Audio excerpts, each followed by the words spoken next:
Hail traveler, and well met. Ah, I beg, be not alarmed at my appearance and stay you, please, I ask, would you rather be a flag on a hill or a fly on a wall? Aha, I thought as much. Well, settle in, dear traveler, now shall we together gaze into the gore glass? Bloodshed, comet, a family of survivors burst forth from the grave of the times, writ with steady hand, as we descend into the hellscape, be sure to remember, the fire has eyes and is alive. Prepare now, dear traveler, to unlock the secrets of the dunes buried beneath the shadows of the dunes.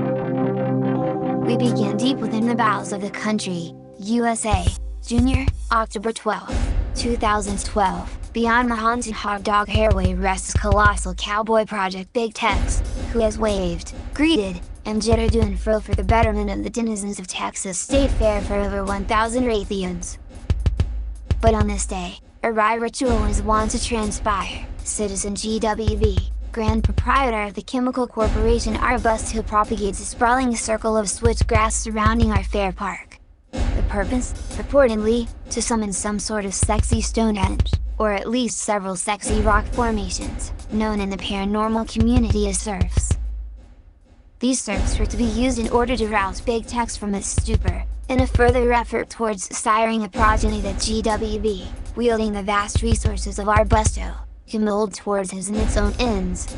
The catalyst for the calamity which follows is still uncertain. The smoking gun, so to speak, has never been determined. On this, the gore glass is forever unfortunately fogged towards a hopelessly obscure opacity. However, fret not, dear traveler, I will impart to you what has certainly transpired.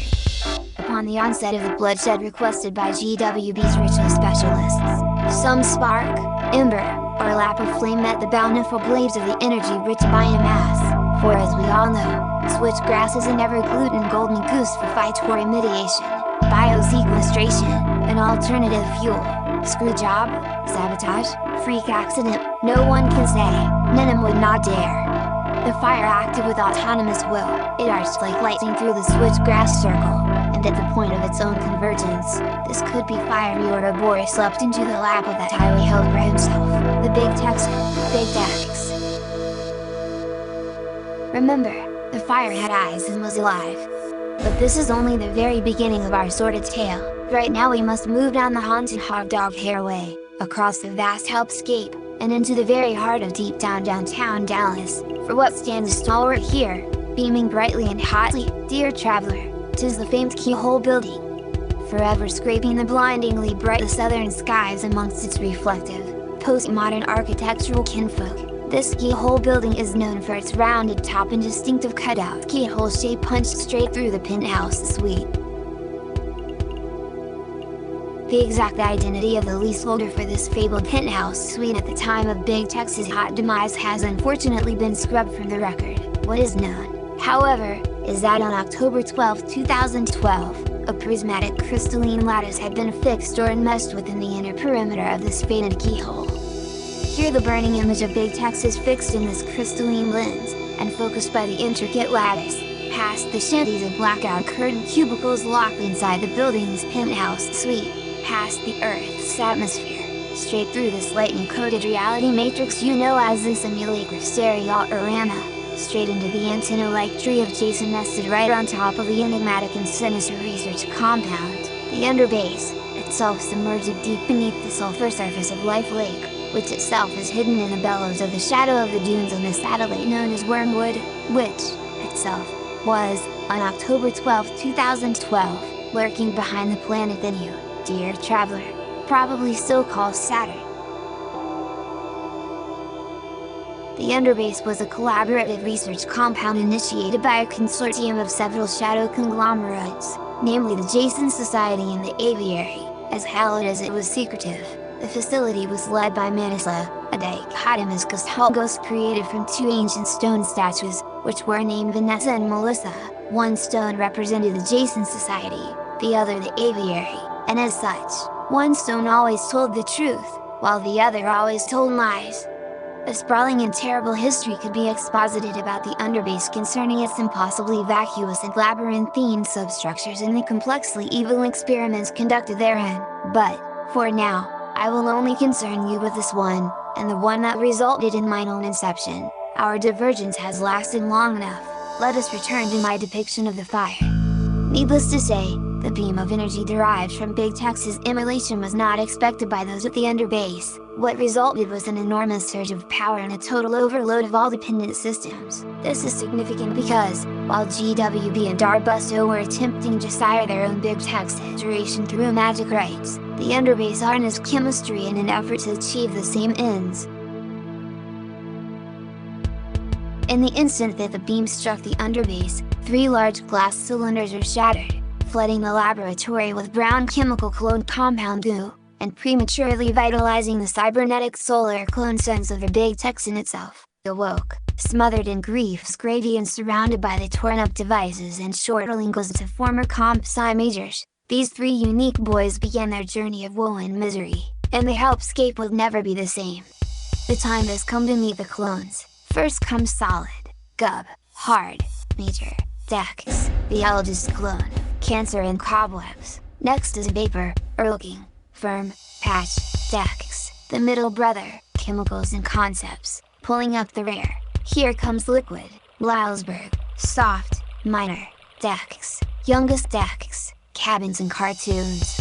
Though rowdy and wholly undesirable, the clones were still of some use to the controlling powers of the underbase. Frequent violent mishaps early on had proved the clones virtually indestructible. Their souls of fire were not to be extinguished. The word came from on high, gift agreements were signed and new funding was to be allocated towards the cloning and clone research wing of the underbase. The boys were in desperate need of a dedicated handler. This was the task I was born to. That's right, dear traveler, here is where humble minimum enters the narrative, introducing Project Belt. The best homunculus triple-sitter and talent manager a shadow organization could genetically engineer, a shifty and animate puppet, as Belt. My word was, as it were, to keep up with my boys, forever nipping at their heels whilst administering the routine discipline crucial for the honing of the Tech's triplets to reblend to the perfect vectors of the underbase's will. In almost no time, the triplets began to jam, their voices, seemingly tempered by the concepting inferno, bait malice and vitriol underneath dulcet, saccharine tones. The resulting harmonies resounded like Tuvian-throated squeaky hinges, or tumbleweeds with vocal cords. Needless to say, the underbase saw a golden opportunity to strike out in the recording business. This vocal dissonance would be harnessed towards that end. However, these 3 guys with glowing eyes were not to become the all-star sensation their creators envisioned. Their band was the lowlands in their genre Red-Eyed Soul. Never once to claim traditional values, the boys would never perform at what could be considered traditional venues. Instead, the AI team at the underbase constructed a hulking autonomous self-driving big red truck codenamed Carsland, though itself preferring the moniker Punisher vehicle. The boys would ride around from midnight to sunrise, performing prolapsed 6-hour sets. It was not long before they gained a following, though they climbed no charts and recorded no hits. Instead they preferred their bootlegged singles to be shared peer-to-peer, and their names kept in the late-school night whispers between teens in the hidden tree houses and abandoned quarry smoke spots of deep-down Dallas. The only information available about the lowlands online was on the burning wiki of the deep web. You, dear traveler, are certainly familiar with the conventional melting, freezing, and evaporating wikis. This burning wikia, however, was reserved for anything that was, is, or will be on fire. Naturally, the boys had their entries, both before life and after death. As I am sure you have predicted, traveler, this is where things take a turn. Whoa, whoa, whoa. Paradise Eve, Parasite lost. By now, the mystery cult that had formed around the lowlands were beyond frenzied. After years of free content, they clamored to spend their hard-earned crypto on physical media. Truly it was a different time. In any case, the time had come for the boys to cut their first record, to monetize their mystery. Look but do not touch, dear traveler, 'tis the only remaining copy of the first and last Lowlands LP, titled Night Siege. Night Siege was recorded and cut in-house at the underbase, This was determined best practices. No one wanted to risk interference from outsiders and interlopers, however their close to the vest policy would prove a grave mistake. Hot off the presses, the LPs had a dark, forest green color and felt light, more like carbon fiber than vinyl. We thought nothing of it, just another cool trick thought up by Manasa and the Underbass R&D. Oh, how wrong we were! As it would soon become obvious, a saboteur had dwelt within our ranks for some time. The cause for the odd material properties of the pressing of Night Siege was not some benign enhancement. No, for something much more sinister lay within the resinous disc. Stay yourself, dear traveler, though I continue to write with steady hand. What you are next to learn will surely rock you to your core. Carsland tirelessly traveled up and down the haunted Hogdog Hairway, making sure that every eager devotee of the Lowlands mystery cult received a sealed copy of Night Siege free of charge. The first needle was dropped under the first record, and at that instant, all was lost. As the needle made its way across the surface of the record, tracing the spiraled groove therein, it slowly but surely carved deeper into the engraving, abrasing and crystallizing the peculiar green material. This dust rapidly gathered in a growing and frantic cloud. The young enthusiasts waiting eagerly for the first notes to resound were instead hit with a noxious cloud of fatal green compound. Woe! Woe!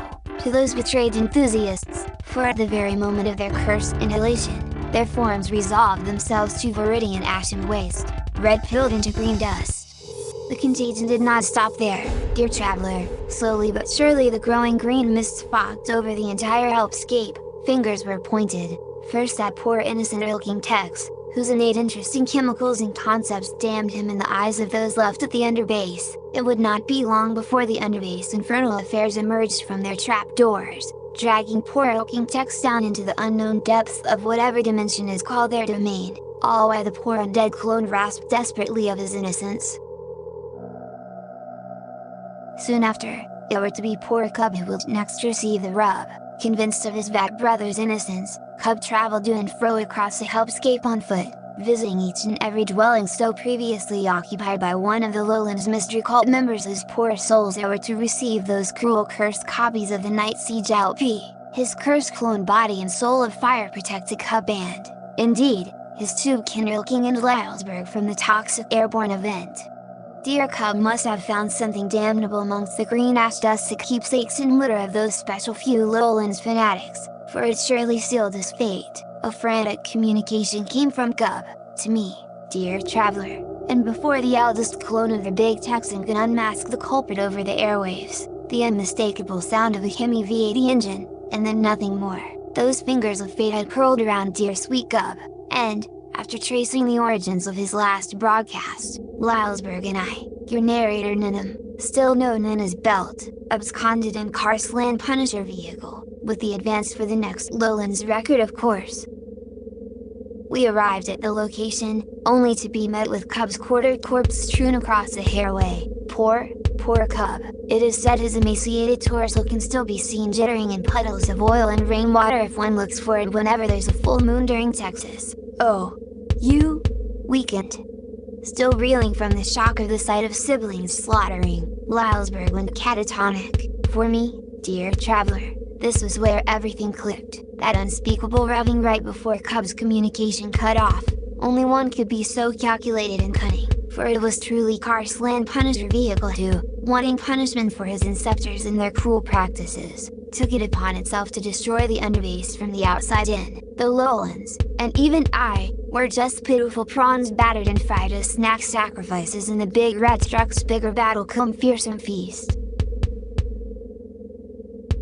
What laid immediately past the somber sight of slain Cub, were a smattering of police vehicles and humans, those individual enforcers of the authority of the hellscape. These twisted creatures were none Manus' creations like me and mine ilk, but born of their own cruelty and confusion. These threatening freaks forever stalked the haunted Hogdog Hairway thirsty for any leads on any action. Is it not obvious who had tipped them off?